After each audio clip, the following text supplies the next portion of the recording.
Everyone, this is me Krishna and welcome back to my YouTube channel. तो अब हम जो पर्ट मॉडल है उसके बारे में बात करेंगे और स्वॉट जो एनालिसिस है उसके बारे में बात करेंगे। तो ये सारे जो एजुकेशनल एडमिनिस्ट्रेशन है उसके मॉडल्स है। तो पर्ट मॉडल के बारे में बात करते PERT। और ये P stand for program, E for evaluation and R for review and T for technique is a widely used method for planning and coordinating widely used method for large scale projects.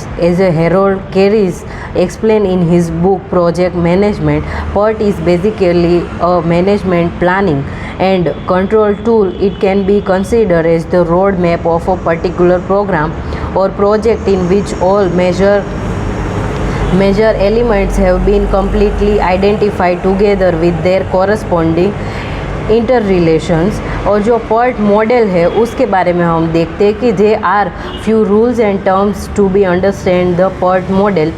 Each activity is represented by a single arrow sign and cannot be represented more than once in the network. All activities preceding any activity must be completed, and events marking the start of activities are called tail events, and events making completion and activities known as head events। तो ये सारी चीज़ें इसमें आएंगी।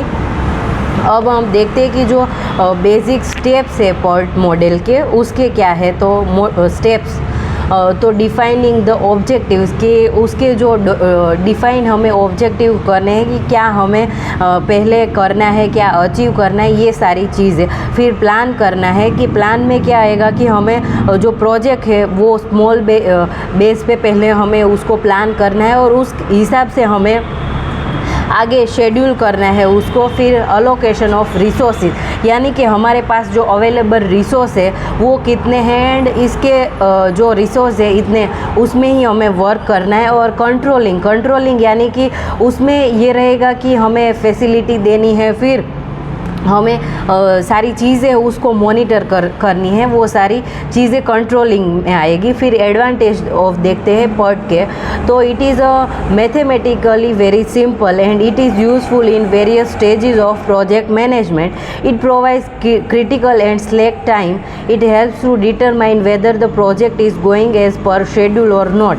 Determine the critical path activities having direct impact on the project completion time.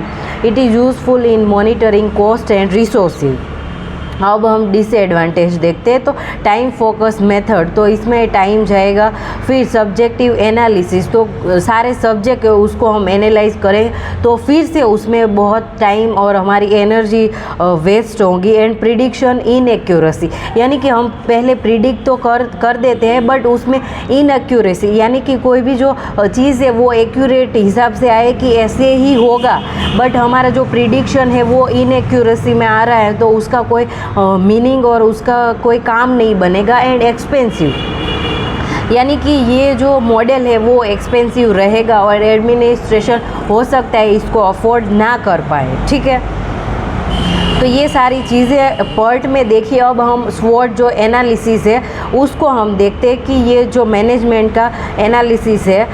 तो पहले हम देखते हैं कि मैनेजमेंट एज अ सिस्टम। तो management as a system is a set of policy, process and procedures used by organization to ensure that it can be fulfill the task required to achieve its objectives, and this objective can relate to number of different topics including product and service quality, operation efficiency, environmental performance, health and safety in the work place and many more.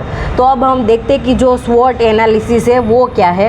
तो जो स्वॉट analysis है उसमें S है, is stand for strategic. फिर P स्वॉट जो analysis है उसमें पहले S for strength, W for weakness, O for opportunity and T for threats.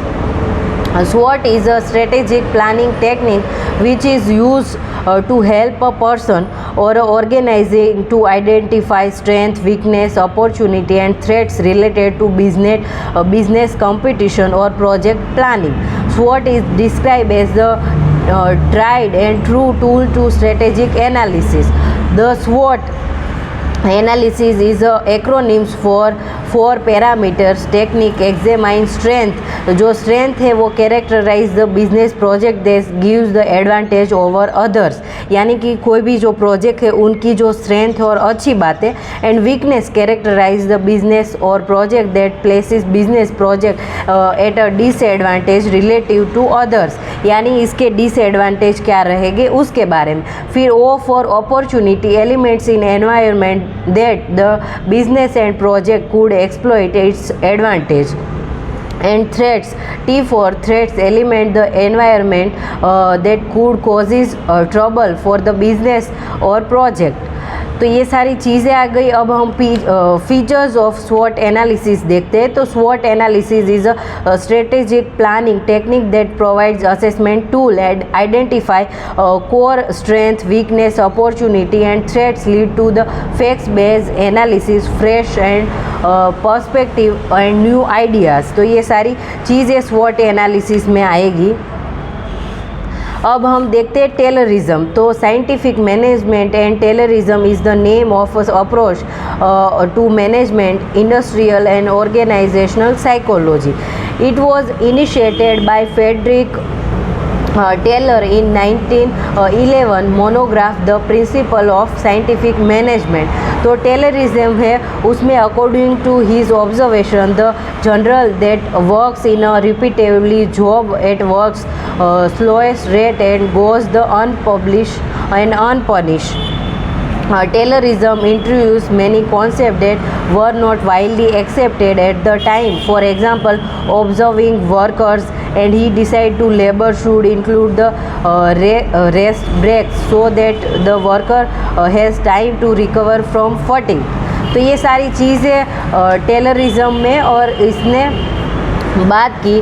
फिर Taylorism recognize that there is a certain suitability of certain people and particular jobs. तो particular jobs है और वो particular लोगों के लिए रहेगी. ये सारी चीज़ें टेलरिज्म में उन्होंने बात की. ठीक है. तो आज की वीडियो में हमने देखा कि जो पर्ट है उसके बारे में हमने देखा और जो स्वॉट एनालिसिस है उसके बारे में हमने देखा. तो I will end this video here. Bye everyone. Thank you so much and happy learning everyone.